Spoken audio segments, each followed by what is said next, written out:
News for today. OFWs bear brand of Red Cross refusal to conduct swab tests due to Philippine health dips. The Department of Labor and Employment expressed willingness to advance the unpaid testing fees to the Philippine Red Cross, but the Philippine Health Insurance Corp says funding is not the issue. Since the Philippine Red Cross stopped conducting coronavirus disease 2019 for the government, the number of stranded overseas Filipino workers has been growing by an alarming rate every day. Labor Secretary Sylvester Billu III reported that the number of OFWs unable to go back to their provinces and currently staying in different quarantine hotels in Metro Manila has been ballooned to 6,000 as of Wednesday, October 21. Before the row erupted between the PRC and the Philippine Health Insurance Corp, Bello noted that DOLE and the OWA brought home to the provinces 1,000 to 3,000 returning OFWs daily. This time, we could only bring to their final destination a maximum of 500 OFWs a day, and this also resulted to doubling of our repatriation expenses, Bello said. He expressed hope that the PRC would resume the conduct of swab tests for OFWs to curb the surging number of stranded Filipinos returning from abroad.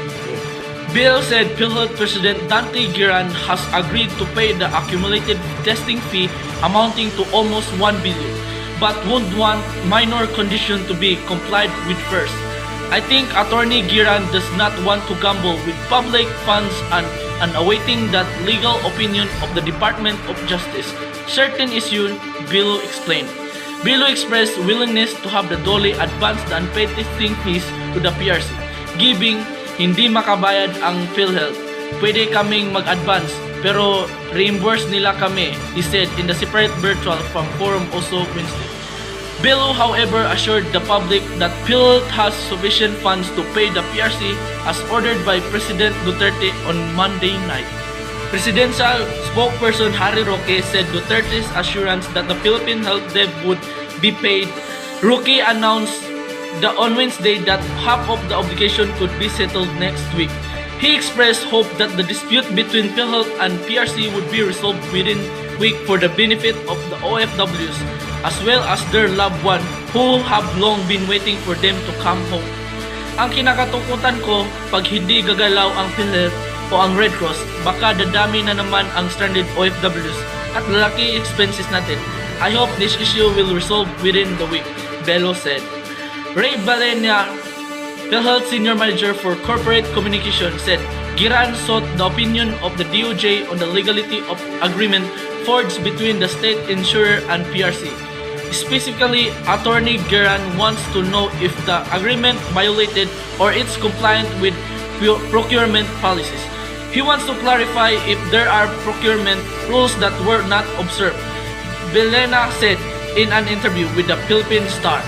Balena said that agreement was forged before Giran assumed the post as he wanted to look at it clearly and objectively.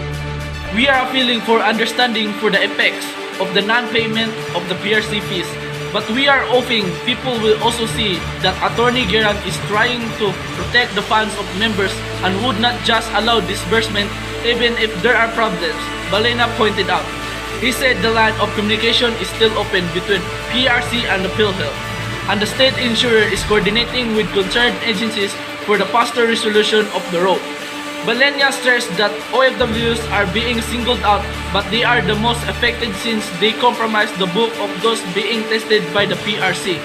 Funding, Balena stressed, is not an issue in the settlement of the problem because PhilHealth has the sufficient funds to pay PRC. The main point is that Attorney Giran wants to ensure the laws are not being violated. The major consideration is that there are public funds, Balena explained.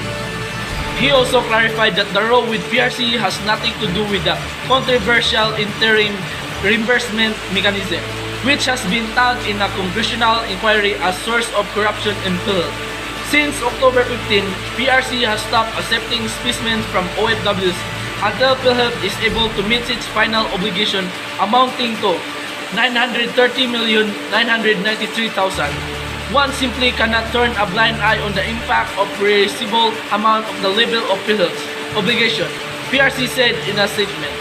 Aside from OFWs, PRC swab tests are were stopped for those arriving in airports and seaports, and for individuals through the mega swabbing facilities, and the local government units also affected are frontline health and government workers, and others included the Department of Health or DOH testing guidelines issued on July 6. This is a difficult decision, the PRC said, but underscored that it has limited resources and must replenish the testing kits in laboratories. Thus, PhilHealth must settle its obligation. PRC previously entered an agreement with PhilHealth to reimburse the priority tests requested by government agencies for frontliners, returning residents, and other cases. But since September 8, PRC said PhilHealth has not paid a single centavo. Giran has agreed to pay the bill but asked that he be given time to settle into his new post. To date, PRC said PhilHealth never replenished a revolving fund of 100 million provided under a memorandum of agreement entered into by two agencies in May. As a result of the non-payment of PhilHealth, the PRC has been advanced funds for testing service for months. While PRC is not serving OFWs, Velo said samples from returning Filipinos would be taken to several over laboratories referred by the DOH. The DOH has stopped government laboratories to help in the processing of the specimen taken upon their arrival at the airport. The OWA has called on returning OFWs to register at quarantinecertificate.com, which is under the Bureau of Quarantine of the DOH, to check of the serum results their swab test.